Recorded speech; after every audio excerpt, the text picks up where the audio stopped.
prayer, the importance of prayer, how to pray, and tonight we all put the seal on the prayer and how we should pray, how we need to pray for Barack Hussein Obama. Not just our president, but we need to pray in the confinement of his name. God just don't want to hear a half-witted story. He don't want to hear somebody get up in front of his people and stand in the gap between man and the throne of God and take his precious holy word and make a mockery of it. Making a mockery of it is not treating it like it's holy. We're not in here to be going to school. This is not what church is about. We need to go to school on our own, on the computer at home, on the encyclopedias at home, other translations at home. We come to church to worship. We come to get our spirits filled. We come to get our prayers answered. We come to get our needs supplied. We need to pray in supplication. We don't have to go out in the mire and wrap ourselves in ashes and sackcloth. God's already pertained to this world with His Son, with the atonement of His blood on the cross. Where Crimson Timber's name is, Crimson, the shining, powerful blood that was shed on Golgotha, and the timbers they cut down to make them crosses that they hung them men on in them days. Crimson Timbers, this church. We're going to learn tonight about the prophecies. We're not going to want to learn about history. There's a difference between history and prophecy. In today's world, where we live in today's world, like I said before, we're going to be in the book of Daniel. And for the young guys that are here tonight, I'm going to jump on verse chapter 6. And we're going to be there just for a minute. Because we're not real high pledged for youth ministry tonight. We're going to talk about some things that are affecting this land that we live in. We're going to talk about some things that are causing a blight in our nation. So before I get started, let me do with the youth about the lion's den. Daniel and the lion's den. We've talked about Belshazzar, Meshach, Shadrach, and Abednego, and four in the fire. We've talked about that in the book of Daniel. But now, oh, excuse me for that.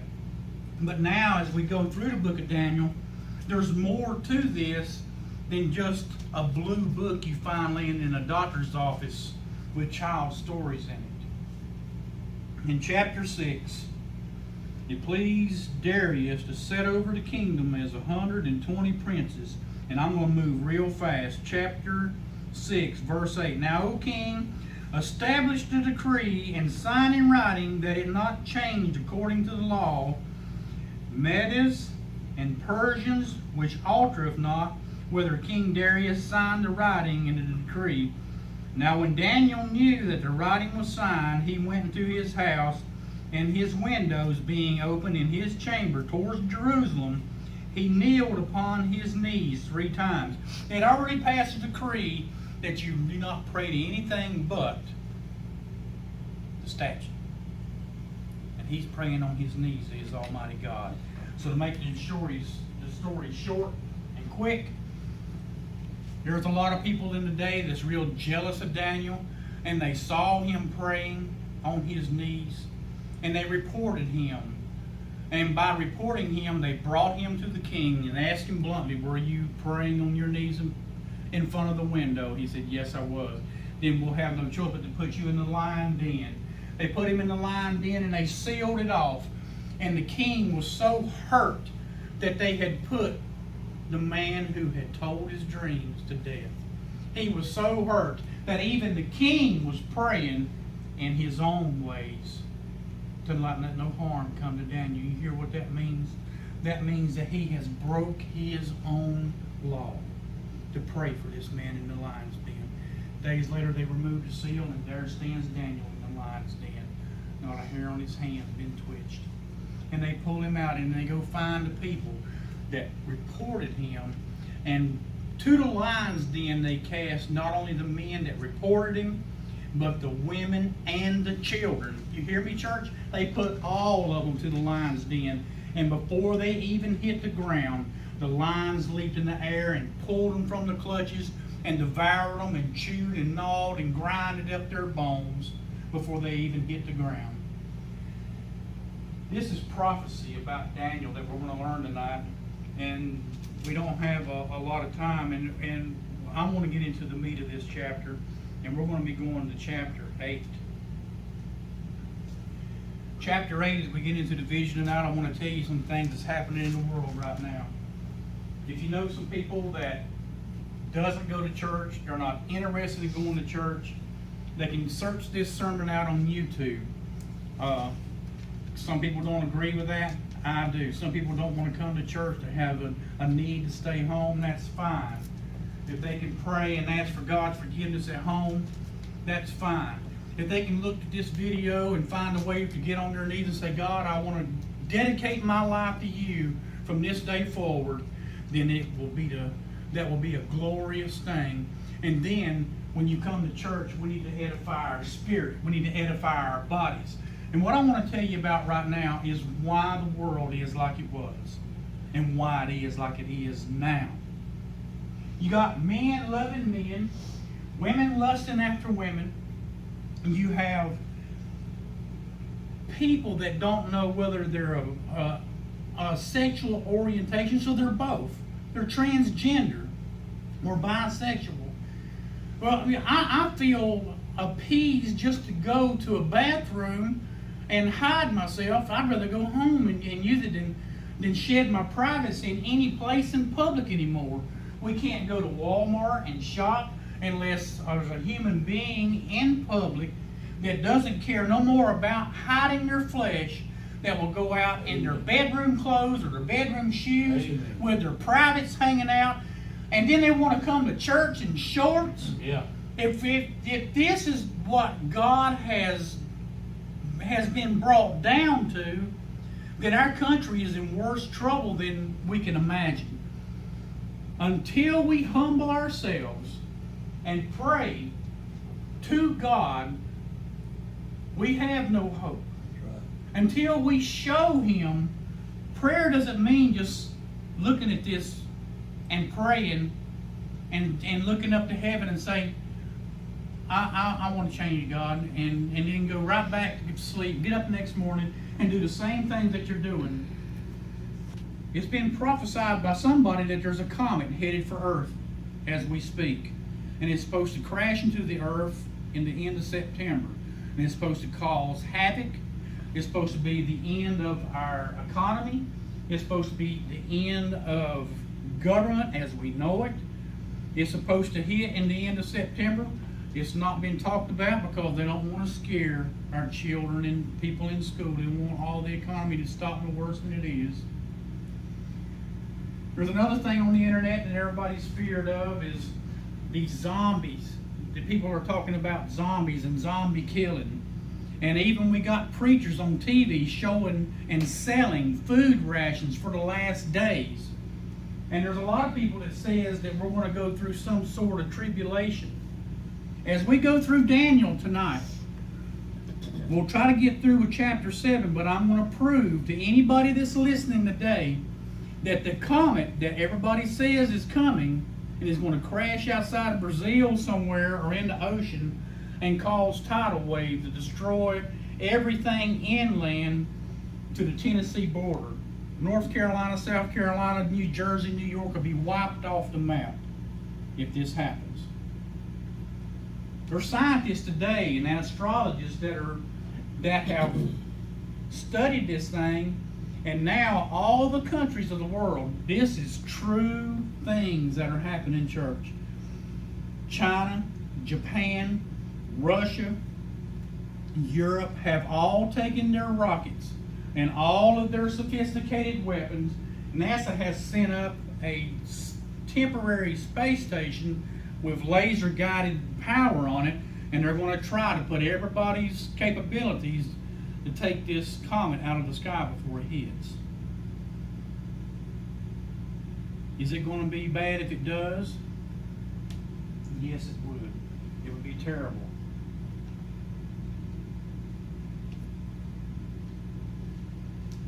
Chapter 7 is Daniel's vision of the four beasts in God's kingdom. That's chapter 7. That's where we're going to go. In the last days,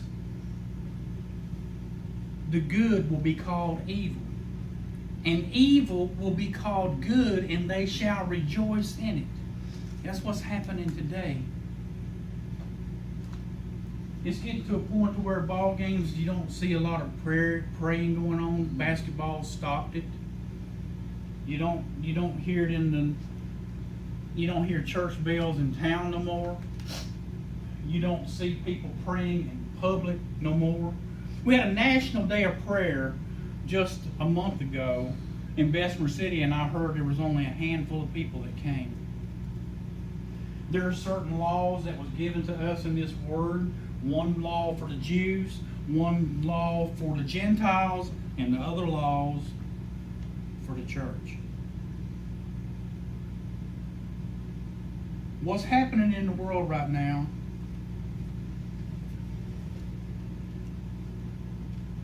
is God fixing to call Gabriel, and Gabriel's going to blow the horn. And Gabriel's only mentioned 4 times in the Bible. 4 times. 2 times in Daniel and 2 times in Luke. The first about Moses, and the second time he's talking to Mother Mary about the child. And God sent a representative, an angel, and he was in the shape of a man. He sends this angel Gabriel. That's only 4 times in the book that it's mentioned. Chapter 7. In the first year of Belshazzar, king of Babylon, Daniel had a dream and visions of his head upon his bed. Then he wrote the dream and told the sum of the matters. Daniel spake and said, I saw in my vision by night, and behold, the 4 winds of the heaven strove upon the great sea. And 4 great beasts came up from the sea, diverse one from another.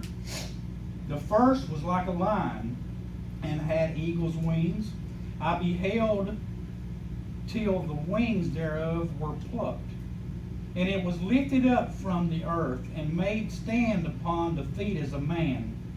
And a man's heart was given to it. And behold, another beast, a second like to a bear.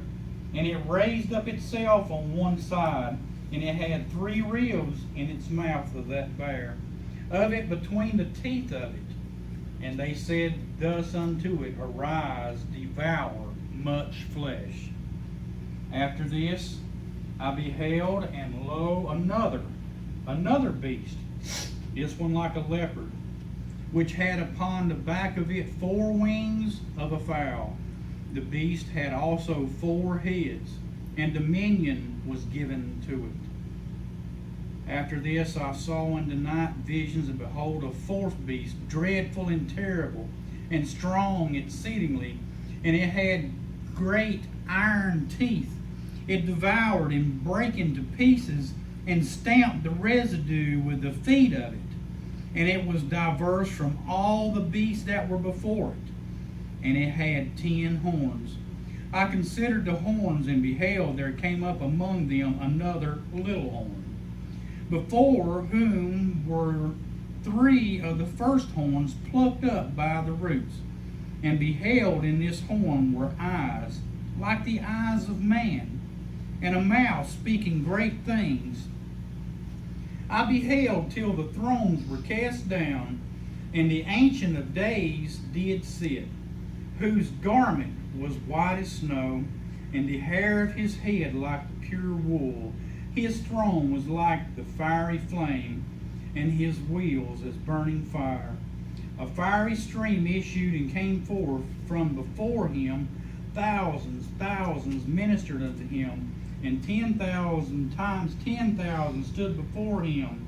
The judgment was set, and the books were opened. I beheld then, because of the voice of the great word which the horn spoke. I beheld even till the beast was slain, and his body destroyed, and given to the burning flame. As concerning the rest of the beast, they had their dominion taken away, yet their lives were prolonged for a season and a time. I saw in the night visions, behold, one like a son of man came with clouds of heaven, and came to the Ancient of Days, and they brought him near before him.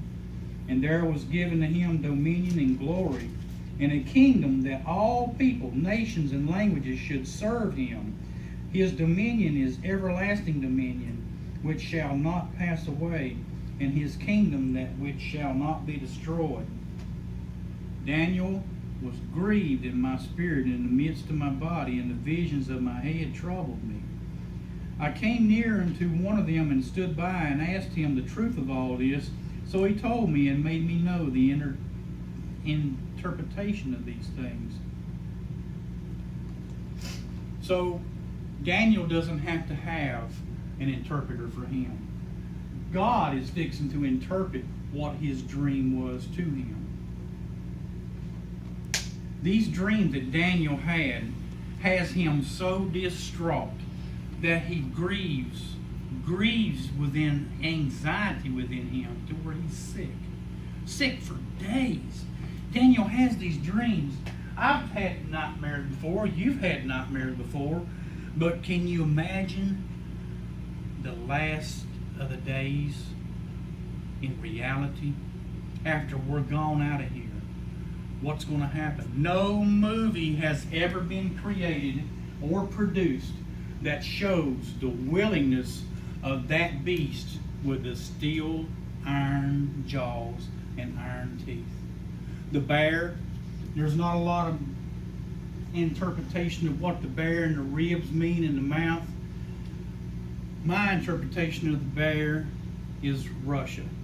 That's what the bear is to me. And they're going to come and they're going to devour, because it is a communist country. China is what I see as the great leopard, quick, with a quickness, also devouring. Today, we've already talked about last week, my wife brought a wrapper in here with some vegetables in it, and it had a verse from the Bible on the back of the wrapper. It also had a stamp on it, made in China. I've got brothers that I study with, talk to, and I talk to them about our different beliefs about the great day of coming. And some of them tell me that I should not even say anything about China. Yes, we should. We are being overwhelmed by Chinese goods. The clothes we wear, from our shoes to our head, have been taken from the manufacturing of this great country. Some people say I shouldn't be talking about this kind of stuff in church. Why not? Why let a heathen country, yeah, I said it, Pastor Tom Hovis is calling China a heathen country? You bet you they are. They don't worship God. They don't put God first. They don't teach the Bible in public or in gender or in churches. They worship communism. They worship socialism. They worship Buddha, who is still in the ground. Yes, we need to be talking about China. These are the two countries, China and Russia, who will in the last days finally be our worst enemy. Our great-grandfathers and fathers who were godly people who built this nation and built this country, even on our money that we have in our pockets, which is trying to be taken away, just like the dollar, they've changed it from paper to metal currency and taken "In God We Trust" off the face of the coin and put it on the very edge where you have to have a magnifying glass to see it, and the edge is where the wear comes first from putting it in machines and rolling on its side. It finally wears off. It's one way that the devil and the one horn beast that we're talking about, when he's talking about the one horn beast, he's referring to the Antichrist in the last days. If I told you to go tell everybody you knew about this comet that's coming to destroy the world. And once it hits the earth, it'll create gas, it'll create dust, tidal waves, tsunamis. People by the millions, tens of millions will be just wiped out. People will be running and screaming bloody murder for their lives tonight because they've heard a preacher man in Kings Mountain talking about what the scientists and astrologists see coming to the earth. But you can tell them that they'll spend eternity in hell if they don't find a God, and it wouldn't appease them 1 second or not 1 ounce. They wouldn't come to church next week if you brought them in here with a herd of mules. They would not come. But I can sit here and read verse for verse about the end times are here. We're living in the last days. Preachers have been preaching about this for a long time. And when Hitler did what he did in Germany, the whole world thought that he was the Antichrist. But he wasn't. Mao Zedong in China, people thought and think that he could be the Antichrist. But he's not. People think that the Soviet Union will bring the Antichrist. But they won't. They will be the two countries that rise up against the United States and further destroy it.